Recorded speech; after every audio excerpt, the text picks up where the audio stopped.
Rain poured heavily over the small Montana town as a little girl, no older than 6, stood outside St. Mary's Hospital, her tiny fists rubbing at tear-streaked cheeks. "Those men won't let my mommy in," she cried, pointing at 2 security guards blocking the entrance. Her mother, a weary woman in her 30s with tangled hair and a torn denim jacket, looked desperate. The jacket's faded patch, Hell's Angels, caught the guard's eyes like a red flag. "Hospital policy," one said sharply. "No gang members inside," she tried to explain, her voice trembling. "Please, my husband's inside. He was in a crash." "He's dying!" The guards didn't move, their arms crossed, faces cold. The little girl tugged at her mother's jeans, frightened and confused. People began to stop and stare, whispering as tension grew thicker in the rain-soaked air. A nurse nearby bit her lip, looking like she wanted to help, but didn't dare. The woman pressed her palms together in pleading desperation. "He needs me," she said, her voice cracking. Then in the distance came the deep rolling thunder of motorcycle engines, slow, steady, and growing louder by the second. The guards turned toward the sound, and the little girl's face lit with sudden, hopeful recognition.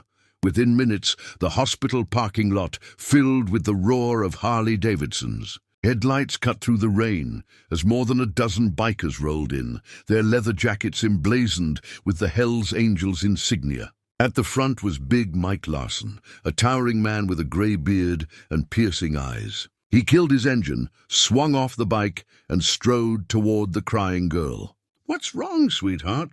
he asked gently. She sniffled, pointing toward the guards. "They won't let Mommy see Daddy."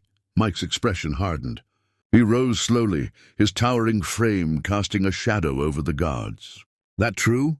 he asked, his voice low but dangerous. One guard hesitated. "Sir, hospital policy, no gang visitors."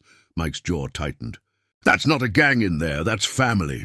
The other bikers dismounted, their presence alone silencing the bystanders. The tension was thick, the only sound the steady patter of rain on asphalt. A hospital administrator, alarmed by the scene, hurried out, adjusting his glasses nervously. "What's the meaning of this?" he demanded. Big Mike pointed toward the woman.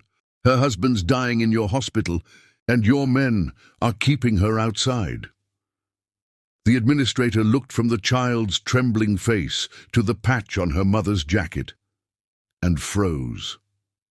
The hospital administrator finally sighed, motioning the guards to step aside. "Let her in," he said quietly. The woman rushed past them, gripping her daughter's hand for a brief second before heading toward the intensive care unit. The bikers remained outside, their engines idling low, creating a deep rhythmic hum that seemed to echo the beating of one heart. Big Mike stood under the rain, arms crossed, watching the doors as if guarding something sacred. The little girl stood beside him, clutching a small stuffed bear, her eyes wide and fearful. "Your mom's with your dad now," he murmured, crouching to her level.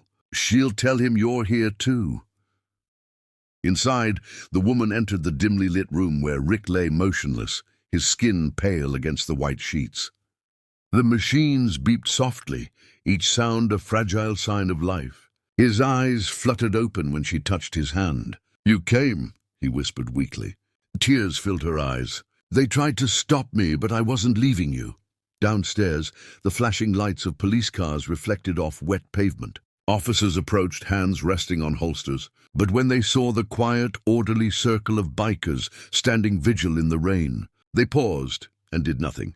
By dawn, the rain had stopped, leaving the world hushed and grey. The hospital doors opened, and the woman stepped out carrying her daughter in her arms, her face pale but calm. Rick was gone. He had passed peacefully in her presence, holding her hand until the very last breath. The Hell's Angels stood in silence, their leather vests gleaming with raindrops, engines still and quiet. Big Mike walked forward and placed a comforting hand on her shoulder.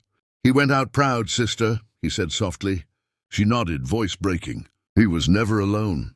Nurses and doctors gathered near the windows, watching the scene unfold with unexpected respect. The bikers formed 2 long lines on either side of the hospital entrance as Rick's body was wheeled out, covered with the stars and stripes. The little girl stepped forward, clutching a single white rose, and placed it gently on her father's chest. The engines roared to life all at once, the sound rolling through the valley like thunder, a farewell salute. As the convoy disappeared down the wet highway, even the police officers standing nearby removed their hats. For everyone present, it was clear this was not rebellion. It was brotherhood, loyalty, and love in its purest form.